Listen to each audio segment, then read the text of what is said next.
Okay everyone, I hope कि आपने ये क्वेश्चन सॉल्व कर लोगे। बहुत ज़्यादा डिफिकल्ट क्वेश्चंस नहीं है, इजी मैनेजेबल क्वेश्चंस हैं। ठीक है, चलो आगे बढ़ते हैं। ये जो सबसे पहला क्वेश्चन है ना, इसमें आपको वो प्रोविजंस फैक्ट्स वैसे लिखने की जरूरत है। ये स्ट्रेट फॉरवर्ड 1 मार्क का क्वेश्चन आएगा आपको।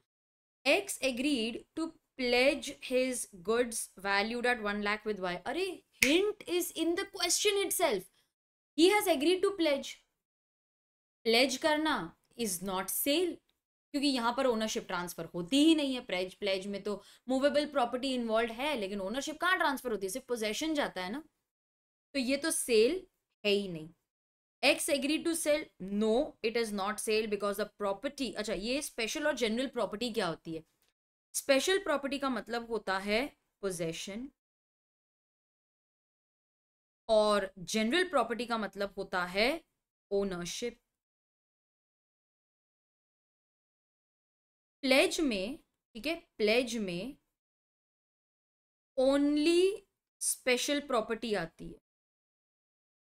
मतलब possession.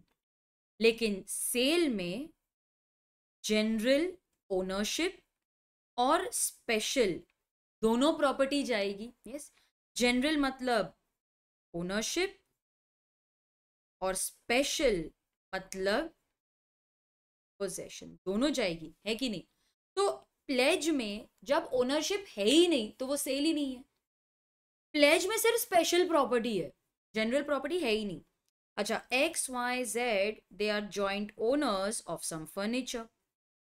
With the consent of Y and Z, the furniture was kept in the possession of X. ठीक है, X buys Y's share. Can one co-owner buy the share of another co-owner? Joint owners, हाँ बिल्कुल कर सकते हैं। मैंने आपको बताया था ना पेंटिंग वाला example.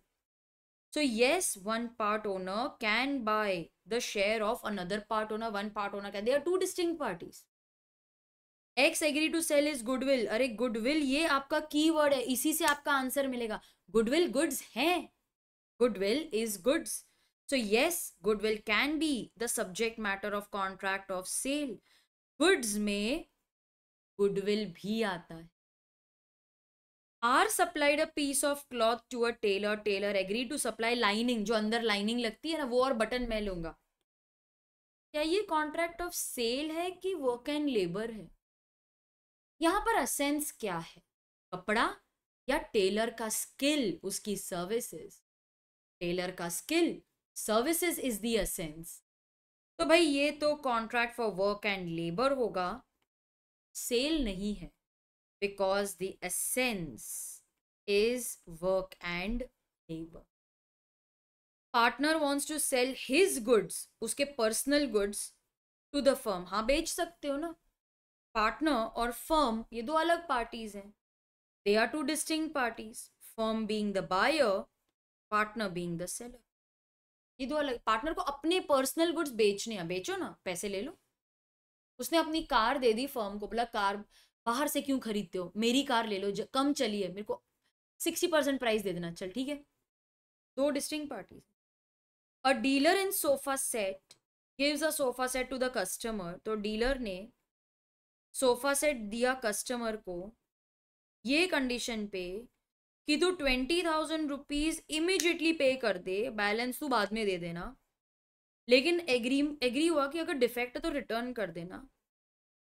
He defaults in paying the last instalment, can the sofa set take, can the sofa dealer take back. अरे, उसने ओनरशिप का कुछ बोला है क्या यहाँ पर? नहीं ना। It was further it is found defective, तभी वो रिटर्न। अच्छा हाँ, डिफेक्टिव होगा ना तो ही रिटर्न होगा, मतलब अदरवाइज रिटर्न नहीं होगा, मतलब ओनरशिप ट्रांसफर हो गई। यही तो हिंट था। If it is found defective मतलब only in case of defect तुम रिटर्न कर सकते हो, इसका मतलब कस्टमर ओनर बन गया है। ये सेल है, ये हायर परचेस नहीं है। क्यों हायर परचेस नहीं है? हायर परचेस में you should have an option to purchase, मतलब तुम्हारे पास ऑप्शन है, खरीदना है तो खरीदो वरना रिटर्न कर देना। राइट टू टर्मिनेट, क्या उसके पास बीच में ही टर्मिनेशन की राइट है? नहीं, एक इंस्टॉलमेंट के बाद मेरे को नहीं भरनी इंस्टॉलमेंट, ऐसी तो कोई ऑप्शन ही नहीं है उसके पास। ना तो उसके पास ऑप्शन टू परचेस है, ना राइट टू टर्मिनेट है। तो ये हायर परचेज है ही नहीं, तो सेल है, तू ओनर है भाई, तेरे को तो पेमेंट करनी पड़ेगी, ना तो हम केस करके रिकवरी कर लेंगे प्राइस। मैम यहाँ पर तो आपने वो प्रोविजन फैक्ट्स ऐसा नहीं लिखा है ना, आपको सिर्फ कॉन्ट्रैक्ट ऑफ सेल प्रोविजंस में एक्सप्लेन करना है और सॉल्यूशन में इसको एक्सप्लेन करना, ठीक है। हर बार मैं स्पून फीडिंग नहीं दूंगी, ऐसे बहुत सारे स्टूडेंट्स हैं जो कॉन्ट्रैक्ट एक्ट, पार्टनरशिप, उसके बाद सेल के लेक्चर्स लेते आए हैं, तो उनको भी आदत हो गई है, तो मुझे बीच बीच में मैंने ऐसे क्वेश्चंस डाले हैं जहाँ पर मैंने सिर्फ हिंट दिया है, आप खुद, अदरवाइज क्या होता है ना, स्टूडेंट्स की आदत होती है फिर देखते हैं, तो थोड़ा थोड़ा बीच बीच में मैंने ऐसे किया है, ठीक है। अच्छा, what are the consequences of destruction of specific goods, अच्छा सिर्फ स्पेसिफिक गुड्स की बात की है, तो हमारे टेक्स्ट बुक में हमने दिया ना डिस्ट्रक्शन ऑफ स्पेसिफिक गुड्स, बस वो थ्योरी लिखनी है आपको एज इट इज। तो ये देखो मैंने यहाँ पर आपको दिया है, अगर वो सेल है तो स्पेसिफिक गुड्स ये आपको लिखना है, ठीक है, ये सब लिखना है, और एग्रीमेंट टू सेल में सिर्फ ये लिखना है, ओके। तो क्या लिखा है आंसर में देखो, contract for sale is void if at the time when the contract was made seller को पता ही नहीं था कि गुड्स डिस्ट्रॉय हो गए, इतने डैमेज हो गए that they are no longer answering the description, या पेरिश हो गए, तो कॉन्ट्रैक्ट वॉइड एब इनिशियल हो जाएगा, ये तो इनिशियल इम्पॉसिबिलिटी है। अच्छा, बाद में अगर ऐसा हुआ एग्रीमेंट टू सेल तो बन गई, लेकिन वो सेल बनने के ये ड्यूरेशन में डिस्ट्रॉय हो गए, तो स्पेसिफिक गुड्स है ना, स्पेसिफिक गुड्स हैं, तो कॉन्ट्रैक्ट वॉइड हो जाएगा, क्योंकि मुझे कोई और दूसरे गुड्स नहीं चलेंगे।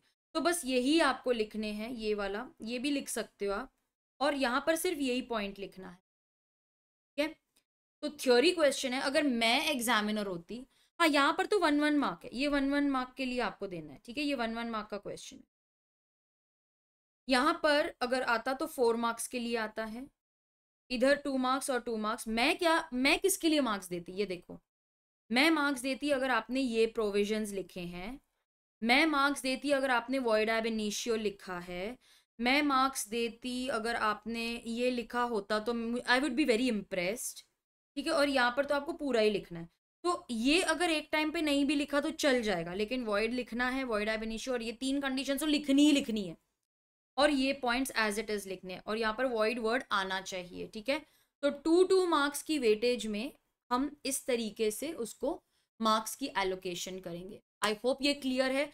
नेक्स्ट हम डिस्कस करेंगे कंडीशंस एंड वारंटीज, पहले उसकी थ्योरी आपको एक्सप्लेन करूंगी, ठीक है, थ्योरी एक्सप्लेन करूंगी, और अगर आपने अगर सिर्फ सेल ऑफ गुड्स एक्ट के ही लेक्चर्स परचेज किए, तो प्रोविजंस फैक्ट्स वाला क्वेश्चन जब आएगा तो मैं और थोड़ा डिटेल में आपको एक्सप्लेन करूंगी, ताकि आपको आंसर राइटिंग फॉर्मेट अच्छे से समझ में आ जाए। ऐसा फॉर्मेट कहीं पे प्रिस्क्राइब नहीं किया होता, लेकिन वो मैंने बोला है because it is very neat, examiner को पता चलता है कि प्रोविजंस में क्या है, आपको हेडिंग देनी है, हेडिंग देनी है, प्रोविजंस करके लिखना है, ये वर्ड लिखना है, ये ब्लैंक छोड़ देना, अगले लाइन से उसको एक्सप्लेन करना है, प्रोविजंस पॉइंट फॉर्मेट में लिखो या सेंटेंस में प्रोविजंस लिखो, एक लाइन लीव करके फिर फैक्ट्स ऐसा लिखो, फैक्ट्स ऑफ द केस, फिर उसको एक्सप्लेन करो। नेक्स्ट टाइम मैं और डिटेल में इसको डिस्कस करूंगी, ताकि आपका जो कॉन्सेप्ट है, आपका जो वो फियर है कि मैम आंसर्स कैसे लिखते हैं, समझ नहीं आ रहा, वो सब कुछ सॉल्व हो जाएगा, ठीक है स्टूडेंट्स। तो चलो इसी के साथ हमारा आज का सेशन कंप्लीट हुआ, फटाफट अगले लेक्चर की तैयारी करते हैं और वहां पर मिलूंगी आपसे।